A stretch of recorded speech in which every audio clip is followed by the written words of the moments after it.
penyakit seperti kanser ataupun high blood pressure apa semua tu sepatutnya kita sihatlah. Kita kena jagalah macam mana kita cara hidup kita, terutama berkenaan dengan makan. Kalau kita makan terlalu banyak menjadi gemuk, it plays strain kepada jantung kita lah, kena pump seluruh badan besar. Jadi kita jaga weight kita. Weight jangan bagi terlalu tinggi. Ada weight untuk umur sekian-sekian, weight sekian-sekian. Dan kita juga jaga weight ni dengan cara tak makan benda yang macam fats, lemak tak boleh, karbohidrat pun kurang. Jadi kita jaga makan lah. Jadi saya masih teringat masa saya di Singapura tu di Cathay Cinema ada satu mesin untuk timbang, mesin timbang. Bila you timbang dia keluar kad, dan kad tu ditulis di situ weight control is health control, dia tulis itu. Jadi saya sedar bahawa kena jaga weight. Jadi sejak lama lah, kadang-kadang secara sedar, kadang-kadang saya tak sedar, saya jagalah supaya saya tak ada overweight. Tak ada overweight is most important.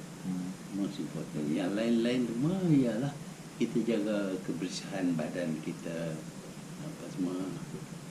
Kebanyakan dulu orang tua sikit saja tak ada gigi. Tapi dulu orang kita suka makan sirih. Dia makan sirih tu dia ingat dia cuci gigi. Tapi makan sirih will cause you to get cancer.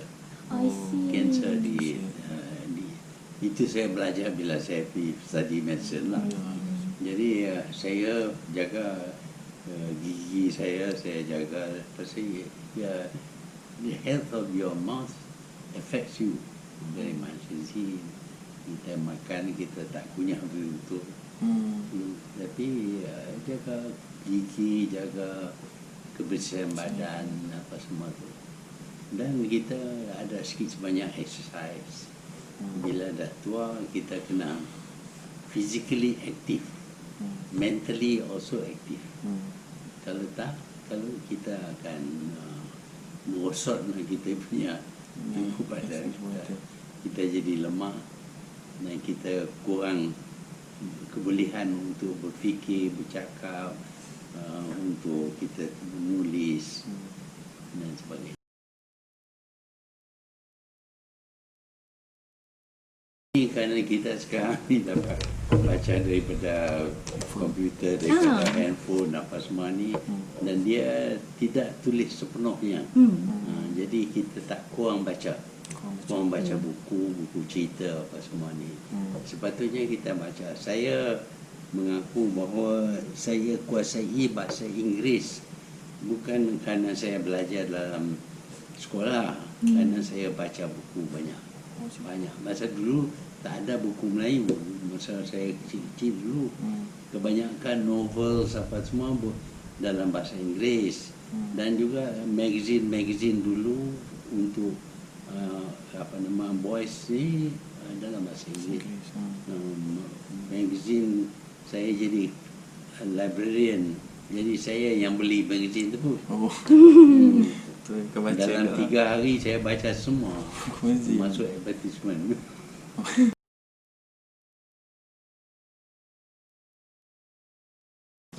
Cabaran yang terbesar ialah untuk nak majukan orang lain. Itu yang jadi cabaran yang terbesar. Yang lain semua kita boleh berjaya, tapi dalam bidang ini sukar untuk mencapai kejayaan. Kenapa kita rasa sukar? Kenapa dengan orang Melayu ni? Adakah Melayu tu malas?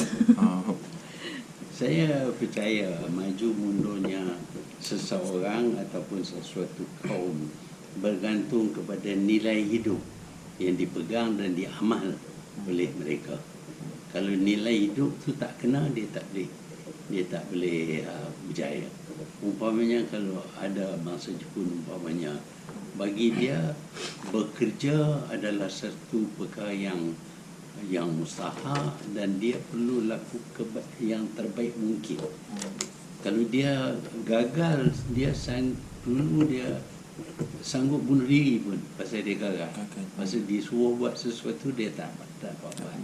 Tapi kita orang Melayu tak apalah. Cukuplah banyak ni. That kind of nilai hidup yang kita pegang bermakna bahawa kita tak usaha bersungguh-sungguh. Dan kita tak punya nilai-nilai yang boleh memberi kejayaan kepada kita.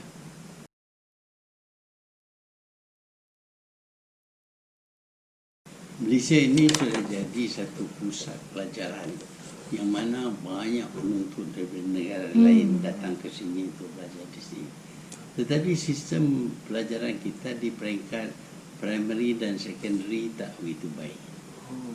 Mereka datang sini untuk universiti.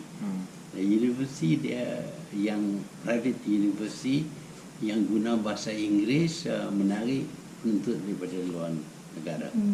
Tetapi yang guna bahasa orang lain tak nak belajar bahasa Melayu untuk menguasai ilmu.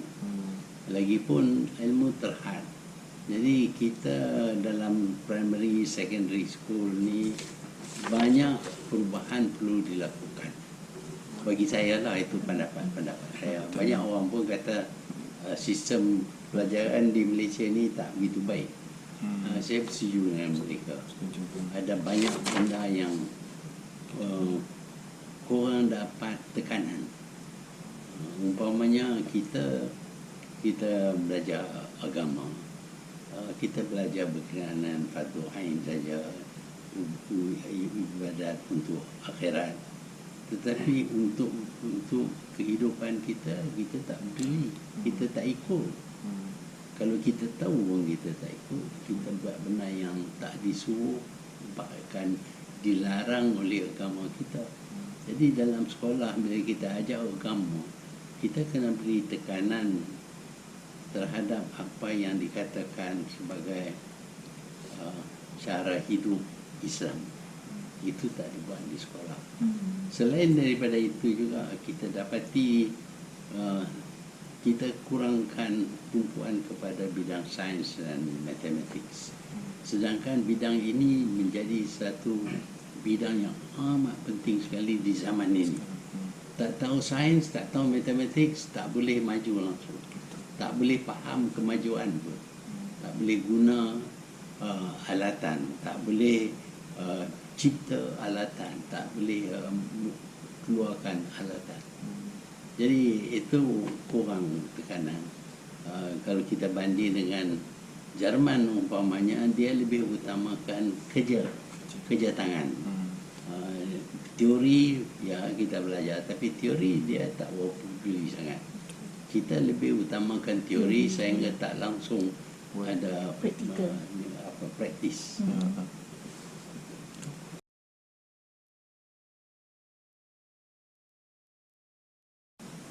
Yang pertamanya kita kena gugurkan budaya yang tidak baik, budaya yang tidak membina. Itu bagi anak muda mungkin boleh. Bagi orang yang dah tua, dia sudah lekat dengan itu, dia tak boleh berubah dah, dia macam itu saja. Tapi anak muda sepatutnya boleh tukar pendekatan dia, dia punya nilai hidup dia. Umpamanya dia tahu bahawa kita kurang ilmu, maka anak muda perlu kejar ilmu dan kecekapan. Bukan saja ilmu pengetahuan, tapi kecekapan. Supaya mereka juga pegang kepada fahaman politik yang membina. Sekarang ini di Malaysia kita sudah jadi rosak. Kerana politik sekarang ini bukan untuk membina, membangun negara, memajukan negara. Politik sekarang ini ialah untuk dapat duit. Itu saja. Dia kalau dia dapat duit, dia tak peduli walaupun dengan itu dia jual kuasa dia jual maruah dia, dia tak peduli asalkan dia dapat duit. Dan ini yang merosakkan negara kita. Jadi anak muda mesti gugur, mesti tolak seboleh-bolehnya, tolak semua amalan-amalan rasuah dan politik wang ini mesti tolak. Kalau tak tolak, negara kita akan hancur.